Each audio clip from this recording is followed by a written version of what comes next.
বন্ধুরা হঠাৎ করে বের হয়ে গেলাম আমাদের দানি জমিটা দেখার জন্য। তো সবাই বলতেছে ধান নাকি মাশাল্লাহ অনেক সুন্দর হয়েছে আর কি। তো আসসালামু আলাইকুম বন্ধুরা, সবাই কেমন আছো? তো যারা ইউটিউবে আমার ভিডিওটি দেখতেছো তারা দয়া করে আমার চ্যানেলটি সাবস্ক্রাইব করে দিও, আর যারা ফেসবুক পেজে দেখতেছো তারা দয়া করে আমার পেজটি ফলো করে দিও এবং শেয়ার করে দিও। তো হঠাৎ করে শাহিদুল এসে বলতেছে, ভাই চলো তোমাদের দানি জমিটা দেখে আসি আর কি। তো অনেক দিন ধরে যাওয়া হয় না, লাস্ট আপনাদেরকে একটা ভিডিও দিছিলাম আমি, ওই যে গেছি আর যাওয়া হয় না আর কি। তো কৃষি সম্বন্ধে কিন্তু আমার অভিজ্ঞতা নাই ওই রকম আর কি, একবারে জিরো।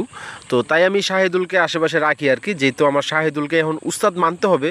তো আমার ছোটো ভাই ওই ছোটোবেলা থেকে একবারে কৃষির সাথে জড়িত, সব কিছু বুঝে। আপনারা অনেকেই আমাকে জিজ্ঞেস করতে পারেন যে ভাই আপনি কৃষকের ছেলে হয়েও কৃষির সম্বন্ধে কেন আপনার অভিজ্ঞতা নাই? ভাই আমি ছোটোবেলা থেকে ঢাকা ছিলাম, কৃষি কাজ আমি কখনো করি নাই, আর তাই আমার কৃষির সম্বন্ধে কোনো অভিজ্ঞতা আমি নিতে পারি নাই। তো এবার আস্তে আস্তে চেষ্টা করতেছি নেওয়ার জন্য। এখন পিছের দিকে তাকাইয়া পড়ে গেছিলাম আর কি। আর এই যে দেখেন আমাদের গ্রামের ভিউটা, চারপাশে সবুজ সবুজে ঘেরা, এটাই হচ্ছে আমার বাংলাদেশ, সোনার বাংলাদেশ। আর কত সুন্দর লাগতেছে ভিউটা, অসাধারণ ভিউ। তো এই যে পুকুর পাড়টা, এটার পরে আমাদের জমিটা, এটা আর কি মূলত আমাদের জমিটা। আর আমাদের জমিটার 3 পাশ দিয়ে কিন্তু পুকুর কাটা আর কি। তো এটা কিন্তু এর আগের ভিডিওতে আপনাদেরকে আমি বলছিলাম। তো ধান দেখেন পুরোপুরি বের হয়ে গেছে। তো আমার মনে হইতেছে যতটুকু, আমার এই জমির পাশে যে আরও 2-3টা জমি আছে ওইগুলো সহকারে আমাদের ধানের যে ধানটা সবার আগে, গ্রামের সবার আগে কাটা পড়বে আমার মনে হচ্ছে আর কি। তো আমি মনে করছিলাম 100%ই ধান বের হয়ে গেছে, কিন্তু না, শাহিদুল বলতেছে ভাই 80% বের হয়েছে, আরও 20% বের হবে, তারপরে গিয়ে পাকবে। তো আপনারা যদি কেউ জেনে থাকেন যে কতদিন লাগতে পারে ধান কাটতে, আমাকে কমেন্ট করে জানাবেন।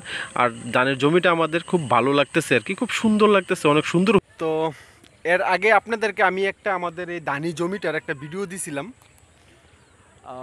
আজকে অনেক দিন পর ওই যে ভিডিওর সময় এসে গেছিলাম, আর আসা হয় নাই। তো আজকে দেখতে আসলাম ধানি জমির কি অবস্থা। তো মোটামুটি ধান বের হওয়া শুরু হয়ে গেছে, বলতে বের হওয়া হয়ে গেছে, প্রায় 80% হয়ে গেছে, প্রায় 20%-এর মতো বাকি আছে আর কি। তো আজকে আমাদের গ্রামের বা আমাদের বাড়ির আশেপাশের যে ভিউটা দেখেন, অসাধারণ একটা ভিউ। তো আমার সাথে নিয়ে আসছি আমার ছোটো ভাই শাহিদুলকে।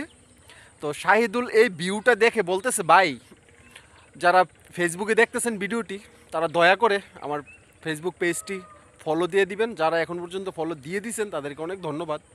আর যারা ইউটিউবে দেখতেছেন তারা দয়া করে আমার চ্যানেলটি সাবস্ক্রাইব করে দিবেন, বেল বাটনে চাপ দিয়ে দিবেন যেন দৈনিক নিত্য নতুন ভিডিও পান। আর আমি